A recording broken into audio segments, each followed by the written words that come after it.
so that we can hear it, we can feel it, we can sense it.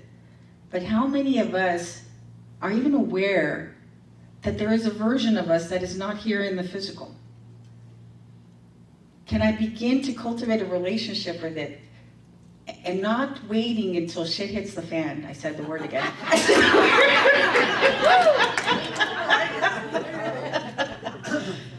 Right? To start to ask, what is it you want me to do or know here? Right? Can I do it on a regular basis? Hey team, who are you? Where are you? Can we begin to talk to one another so that the boots on the ground version of you doesn't feel so lost and so confused and so afraid? Because there's a question that one of my friends got really mad at me when I asked her at one point. We went to this cabin in Yosemite. She was complaining to me about her life. We were in our 40s at that time. I knew her since I was 15.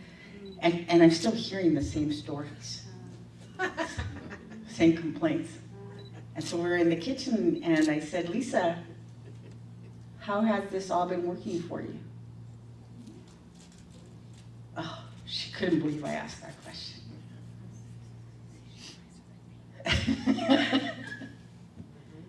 So as life becomes, when it has become challenging, I have asked the higher self, I have asked God, what is it that you want me to know? What is it that you're wanting to cultivate within me at this time so that I can become the person that I need to embody to do what it is that I'm being asked to do?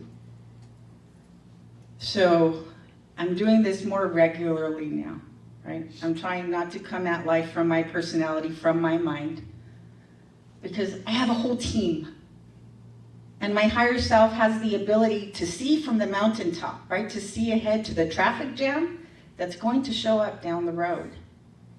And so when it taps me on the shoulder to tell me, can you stop and turn left? Can I not say, but I don't want to go that way? Because it looks like you want me to take 2 steps back. But if I trust in my team and in myself and that this team is cohesive, I'm going to say, oh, I just got a feeling that I should take that other road. And I end up bypassing the traffic jam. The thing that was going to keep me stuck in the same place for another 5 years. I just whizzed on by. Because I'm constantly working with, talking with, engaging with my own higher self in the very presence of God. So, the other thing is, a lot of us spend a lot of time in our minds, up here. And we disregard the body, and the body's meant to communicate to us. The body is a receiver for the higher self itself, right? So we get a sensation, we get a gut feeling. But if we're always up here, how the heck are we supposed to feel this?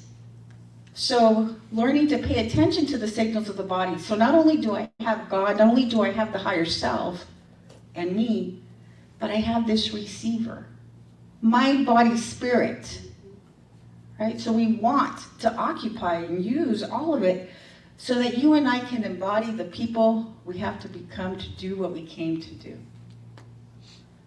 So I want you to hear this statement. It's not like you haven't heard it before. And I want you to let it sink into your subconscious. I trust that the best and highest good is always being done. I want you to embrace love and know that the thing that matters most, no matter what is happening, is love. And so I'm going to just walk you through a brief process of how to begin to work with your own higher self, your own I am presence. So close your eyes for a moment and just repeat silently within yourself. Dear higher self that loves me unconditionally, fill me with the knowing of what my intention is at this time. You may feel it, You may hear it. You might see it in your mind's eye.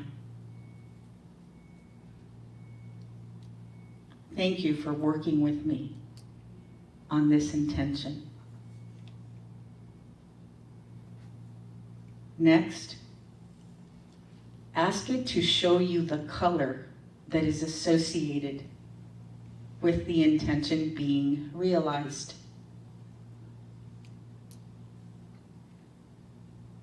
Record this feeling in your body of what this intention feels like when it's been realized.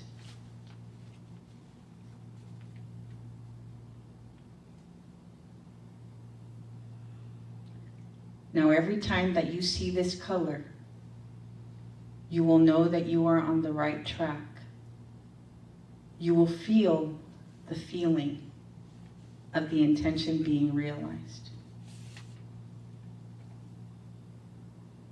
Now, thank your higher self,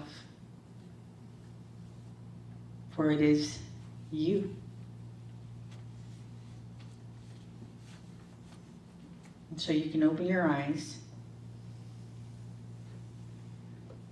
So cultivating a relationship with our own higher self, the very presence of God, can be as simple as that.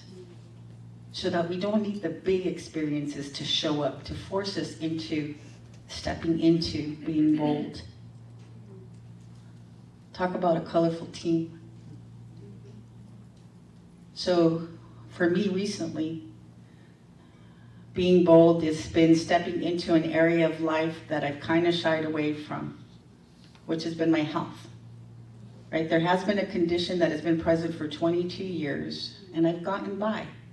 It doesn't slow me down. I still do all the things.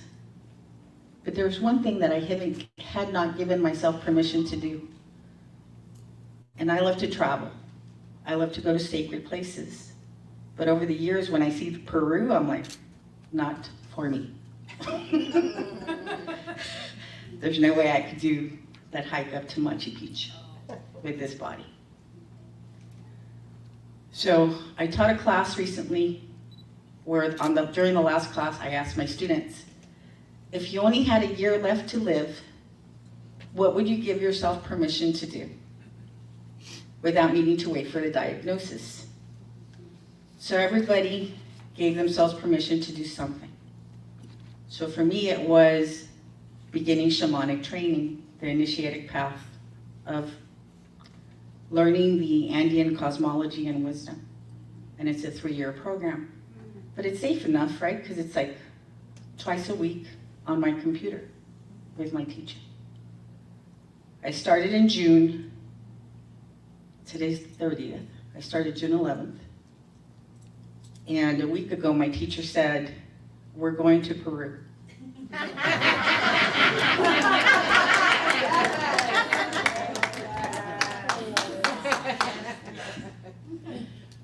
I go to the kitchen to talk to Jesse, and I'm waiting for Jesse to tell me I don't have to go. And he says, if you're worried about your strength, can you just go work out and start to get strong? I was like, okay. I told my teacher about my condition and my concern about holding everybody back. And he said, it's not like you're going to be there by yourself. And he said, the calling that you have in your heart is what's going to get you up the mountain. So then I go talk to my son to see if he'll let me off the hook. He's 35. And he says, with all of the years that you have spent studying what you study, you're willing to settle for this level of health? So I go to my computer, I log on, I register, I leave August 12th.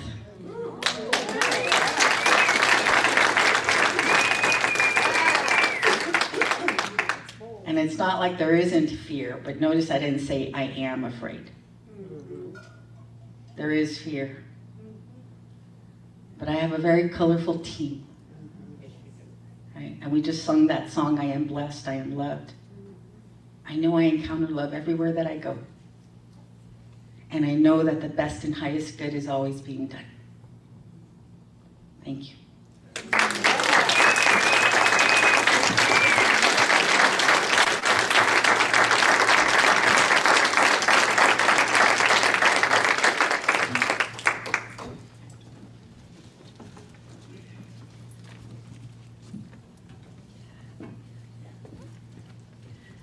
Wowzers. Yeah. The Revs are on fire this morning. Well, you're both incredibly bold and colorful and beautiful for doing what you do, and those talks were beautiful. It was funny when you said that, Reverend Cynthia, about how could I do this with this, but in me, I was like, of course she could. Like there was no doubt in me. And I barely know you, but I know that you could. Don't you believe that she can? You know that she can. Just as you are. Just as you are. I mean, that's what you all taught me, so. I'm so happy for you. This is a beautiful song from Pocahontas.